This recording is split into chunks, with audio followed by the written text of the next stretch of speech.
Hello friends, welcome back to my channel. My name is Dr. Pratik and you are watching Homeopathy with Dr. Pratik. So basically, if you are watching this video, that means you are concerned with the subject of homeopathic मेट remedy का, और उसमें भी खासकर 20 marks का question रहता है या फिर थर्ड ईयर के लिए 10 मार्क्स का क्वेश्चन जिसमें आपको ग्रुप के बारे में लिखना है। तो चलिए आज के ग्रुप चालू करते हैं जिसका नाम है नाइट्रम ग्रुप यानी कि सोडियम ग्रुप। सो बेसिकली आपको इंट्रो में लिखना है it is a metal group, sodium एक मेटल है। So have fix structure as metals, जो कि मेटल की थीम रहती है, मेटल ग्रुप की रेमेडीज़ की थीम रहती है कि as a person as a remedy उनका एक फिक्स स्ट्रक्चर, फिक्स उनके प्रिंसिपल्स वैल्यूज़ और एक फिक्स स्ट्रक्चर रहता है। सेकेंड पॉइंट है role in our body, role of sodium in our body. First है एक्शन ऑन वाटर मूवमेंट, यानी कि वाटर फॉलो सोडियम। हमें पता है सोडियम अगर रिटेंशन हो गया बॉडी में तो वाटर भी रिटेन कर जाता है। सेकेंड है role in acid base balance, sodium जो कि एक पॉजिटिवली चार्ज एलिमेंट है, ठीक है, अगर वो कम हो गया तो बॉडी में एसिडिटी कम हो जाएगी, अल्कलाइनिटी में बॉडी चली जाएगी, और अगर सोडियम ज़्यादा हो गया तो बॉडी में मेटाबॉलिक एसिडोस की प्रॉब्लम तैयार हो सकती है। थर्ड है डाइजेस्टिव फंक्शन, ठीक है। अब सोडियम हमारे डाइजेस्टिव जूस उसमें काफ़ी ज़्यादा इंपॉर्टेंट है। अगर स्टमक में जो गैस्ट्रिक जूस है उसमें सोडियम का अमाउंट कम हो गया तो उसकी भी एसिडिटी कम हो जाती है और उसकी इफेक्टिवनेस भी कम हो जाती है।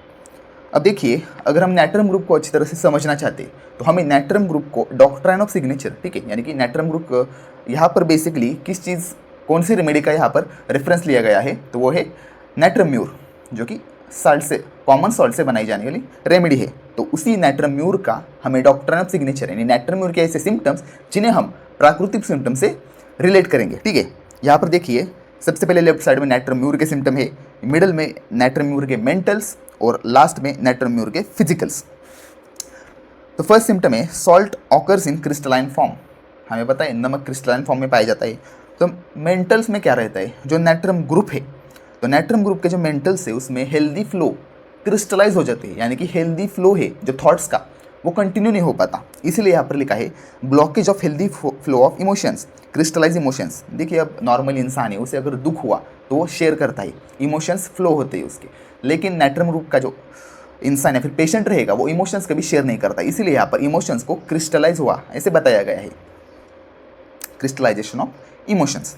अब इसी क्रिस्टलाइन फॉर्म का फिजिकल्स के बारे में हम देखेंगे तो मेटाबॉलिक क्रिस्टलाइजेशन कॉजेज स्टैग्नेशन इन ऑर्गन्स, चोकिंग, यानी कि ऑर्गन्स में भी अगर कोई स्टेसिस है, कोई स्टैग्नेशन है, इसे मेटाबॉलिक क्रिस्टलाइजेशन कहा गया है। सेकेंड पॉइंट है salt add life to your food, खाने में अगर नमक ना हो तो खाने का पूरा मज़ा चला जाता है। इसी तरह से मेंटल्स में क्या है, N optimistic nitrum is cheerful and creative. देखिए एक होता है ऑप्टिमिस्टिक और एक होता है पैसिमिस्टिक। ऑप्टिमिस्टिक यानी कि काफ़ी ज़्यादा चीयरफुल, पॉजिटिव उसके अंदर एनर्जी रहती है। अगर नाइट्रम ऑप्टिमिस्टिक रहा तो काफ़ी ज़्यादा अच्छा है हमारे उसके लिए भी और सोसाइटी के लिए भी। और वही बात फिजिकल्स में कहे तो नाइट्रम ग्रुप की जो रेमेडी रहती है उनमें खास सिम्टम रहता है कि क्रेविंग फॉर सॉल्ट, नमक उन्हें काफ़ी ज़्यादा पसंद है। थर्ड है absence of salt causes food tasteless.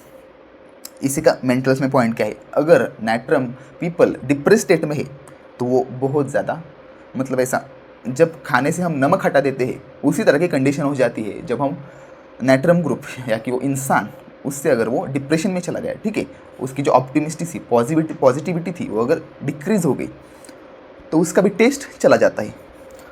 Third है फिजिकल्स, इसमें है एवर्जन टू सॉल्ट। देखिए नाइट्रम ग्रुप में डिज़ायर भी सॉल्ट के लिए उतना ही ज़्यादा कैरेक्टरिस्टिक है जितना कि एवर्जन। फोर्थ है सी प्रोड्यूसेस वेव्स, जैसे कि समुद्र की लहरें होती है, उसी तरह से नाइट्रम ग्रुप का जो इमोशंस रहते हैं, नाइट्रम ग्रुप के इमोशंस उनमें भी ऑसिलेशन चालू रहते हैं, यानी कि पॉजिटिविटी से नेगेटिविटी, नेगेटिविटी से पॉजिटिविटी, ऐसा पेंडुलम लाइक ऑसिलेशन चालू रहते हैं। फिजिकल्स के बारे में देखेंगे तो पेन जो है वो ग्रेजुअली इंक्रीज होती है फिर ग्रेजुअली डिक्रीज होती है, इस तरह की पेन में भी ऑसिलेशंस चालू रहते हैं। फिफ्थ पॉइंट है tide depends on the moon phase पर जो समुद्र की लहरें हैं जिसे हम भरती या ओहटी कहते हैं, ये दोनों भी मून फेज पर डिपेंड करती है। उसी तरह से मेंटल में भी sun and moon phases related mood changes, यानी कि हमें पता है नाइट्रम म्यूर के जो एग्रेवेशंस और एम्लरेशंस है वो मून फेजेस पर डिपेंड करते हैं। शायद फुल मून में एग्रेवेशन रहेगा, यानी पूर्णिमा की रात को पेशेंट में काफ़ी ज़्यादा एग्रेवेशन हो सकता है, और जिस दिन पर अमावस है, ठीक है, उस दिन क्या हो सकता है, पेशेंट काफ़ी ज़्यादा अच्छा फील कर सकता है, एम्लरेट फील कर सकता है। तो यही उसके मेंटल और फिजिकल दोनों ही जो चीज़ें हैं वो मून फेजेस पर डिपेंड रहती है। सिक्स्थ है sea being deep hides all in the deep, यानी कि समुद्र काफ़ी ज़्यादा गहरा है और उसकी गहराइयों में काफ़ी सारे राज दफन है। यही बात मेंटल्स में है कि वो क्या करता है, अपना जो दुख है, अपनी जो फीलिंग्स है, अपने इमोशंस है, उसे दबा के रखता है अपने अंदर, किसी को बताता नहीं, बाहर नहीं आने देता। They suppress all the grief and becomes very close, very reserve, इस टाइप के लोग रहते हैं जो खुलकर बात नहीं करते। नेक्स्ट है list of remedies, important remedies, 7 remedies है इसमें। सबसे important most famous natrum mur, फिर नाइट्रम कार्ब, उसके बाद है natrum phos, natrum sulph, natrum ars, natrum iodatum और लास्ट है बोरैक्स। बोरैक्स भी नाइट्रम ग्रुप से बिलोंग करता है। अब देखिए कॉमन फीचर्स देखेंगे हम नाइट्रम ग्रुप के। इसमें सबसे पहले कॉमन कॉन्स्टिट्यूशन, सो लीन, थिन, एमेसिएटेड, एनेमिक और वीक कॉन्स्टिट्यूशन रहता है। ऐसा मोटा फ्लैशी फ्लैबी ऐसा कॉन्स्टिट्यूशन नाइट्रम ग्रुप का नहीं रहता। सेकेंड टेम्परामेंट, तो मेलानकोलिक टेम्परामेंट, ठीक है, इरिटेबल, ऑलवेज एंक्शियस, इस टाइप का। थर्मल स्टेट नाइट्रम ग्रुप की most of the remedies hot remedies है। फोर्थ है डायथिसिस, जो कि रोमैटिक और गाउटी डायथिसिस से नाइट्रम ग्रुप बिलोंग करता है। We are move towards the fifth point, that is miasm. तो साइको ट्यूबरकुलर मायाजम है नाइट्रम ग्रुप में, साइकोसिस भी है और ट्यूबरकुलर भी है। सिक्स्थ पॉइंट है sphere of action, the most important GIT, फिर है म्यूकस मेम्ब्रेन्स, फिर स्किन और बोन्स। ये 4 नाइट्रम ग्रुप के इंपॉर्टेंट स्फीयर ऑफ एक्शन है। अब मेंटल सिम्टम्स देखिए, एक स्टोरी लेते हैं सिंपल से, एक स्टोरी या फिर एक थीम आप इसे कह सकते हैं। एक कंडीशन है, एक girl faces disappointment in love, एक लड़की है जो कि प्यार में उसको डिसअपॉइंटमेंट हुई है, ठीक है। लड़की कैसी है, काफ़ी ज़्यादा सेंसिटिव है, वेरी सेंसिटिव, और उसका पार्टनर उसने छोड़ दिया, उसके पार्टनर ने उसे छोड़ दिया। अब क्या हुआ, उसकी सेंसिटिविटी की वजह से वो सैडनेस में चली गई, काफ़ी ज़्यादा वो दुखी हो गई। दुखी होने के बाद वो 6 महीना हो गया, लेकिन लड़की अभी भी दुखी है, यानी कि वो सैडनेस थी अब वो ग्रीफ में कन्वर्ट हो चुकी है, ठीक है। वेरी होपलेस फील करती है, thinks that things will never be right again, उसको ऐसा लगता है कि चीज़ें कभी भी पहले जैसी नहीं हो पाएंगी, ऐसा ही चलता रहेगा। ये कौन सी थिंकिंग है, ये ऑप्टिमिस्टिक थिंकिंग नहीं है, ये पैसिमिस्टिक थिंकिंग है। नेक्स्ट है always keep thinking about past. देखिए अगर आपको नाइट्रम ग्रुप के पर्सन को पहचानना है, उसके लाइफ में पास्ट में कौन सी भी ऐसी डिसएग्रीबल जो उसे चीज़ नहीं चाहिए थी, ऐसी चीज़ हुई और आप उसके केस ले रहे हैं, तो हमेशा वो घूम फिर के अपने पास्ट के बारे में बताएगा। ये नाइट्रम ग्रुप की काफ़ी कैरेक्टरिस्टिक सिम्टम रहता है, ऑलवेज टॉक्स अबाउट हिज और हर पास्ट। और नेक्स्ट थिंग है didn't share feelings with anyone, जो अपने अंदर उसके इमोशंस है, ग्रीफ है, सैडनेस है, जो फीलिंग है, वो बाजू वाले के साथ कभी शेयर नहीं करते, क्योंकि उसे उन्हें लगता है कि ये जो दुख है वो मुझे अकेले को ही इसे संभालना पड़ेगा। Feels that she have to carry this burden alone, didn't expect help from anyone, किसी और से उन्हें मदद नहीं चाहिए होती। नेक्स्ट है become melancholic and started listening music but music makes her weep. Melancholic mood में चले जाते हैं, डिप्रेस मूड में चले जाते हैं, और फिर डिप्रेस मूड में चले जाने के बाद हमें पता है लोग क्या करते हैं, गाना सुनना वगैरह वगैरह उनका चलता रहता है। लेकिन नाइट्रम ग्रुप के पेशेंट्स में गाना सुनने से कंप्लेंट्स और भी ज़्यादा एग्रीवेट हो जाती है, because she is very sensitive.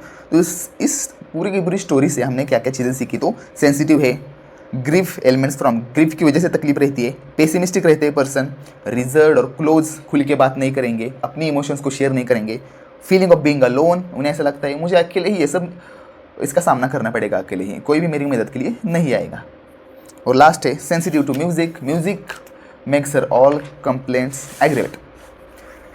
Second है अब फिजिकल सिम्टम्स, ये पूरा हमने मेंटल सिम्टम पढ़ लिए। फिजिकल सिम्टम्स में फर्स्ट है एनीमिया, पेल इमेसिएटेड पर्सन्स रहेंगे जिनमें एनीमिया की हिस्ट्री हो सकती है या फिर प्रेजेंट एनीमिया रह सकता है। सेकंड जनरल डेबिलिटी, वीक रहते हैं काफ़ी। Bad effects of excessive salt intake, जो पर्सन है उन्हें डिज़ायर फॉर सॉल्ट है, सॉल्ट खाना पसंद है और वो सॉल्ट खाते गए तो उसी सॉल्ट से कंप्लेंट्स प्रोड्यूस होती है, इसीलिए bad effects of excessive salt. Fourth है फिजिकली थिन लीन, ये भी हमने कॉन्स्टिट्यूशन में देखा। Fifth complaints arise every summer, hot होने की वजह से लगभग एवरी समर इनकी कंप्लेंट्स रिपीट होती है। Sixth desire for salt and fish, salt fish दोनों भी समंदर से पाए जाते हैं, समंदर से प्रोड्यूस होते हैं, ठीक है, तो इसी कारण से दोनों के लिए भी डिज़ायर है। Aversion for salt and milk, salt के लिए जितना डिज़ायर है उतना ही एवर्जन है, और साथ ही साथ मिल्क इन्हें पसंद नहीं। लास्ट पॉइंट है जनरल मॉडलिटीज़, तो जनरल मॉडलिटीज़ में हॉट पेशेंट है तो सन से एग्रेवेट होता है सुबह के 11 बजे, जब सन थोड़ा उस सन की गर्मी बढ़ने लगती है, सूरज की गर्मी बढ़ने लगती है, तब इनकी कंप्लेंट ज़्यादातर एग्रेवेट होती है। मिल्क से एग्रेवेट होता है क्योंकि मिल्क तो वैसे भी पसंद नहीं, इंटॉलरेंस ऑफ मिल्क रहता है इनमें। और एम्बलरेशन एट सी शोर, समंदर है तो समंदर के किनारे बैठ के बड़ा सुकून मिलता है, काफ़ी ज़्यादा एम्बलरेशन होता है। और एट नाइट, सूरज जब ढल जाएगा तभी थोड़े से अच्छे फील करेंगे। ठीक है, आशा करता हूँ आपको नेट टर्म ग्रुप काफ़ी अच्छी तरह से समझ आ गया होगा और आप इसे कभी नहीं भूलेंगे। इसके नोट्स अगर चाहिए तो डिस्क्रिप्शन में मैंने लिंक दे दी है, वहाँ से आप नोट्स डाउनलोड कीजिए। चलिए, तब तक के लिए नमस्कार, मैं आपसे मिलता हूँ अगली वीडियो में।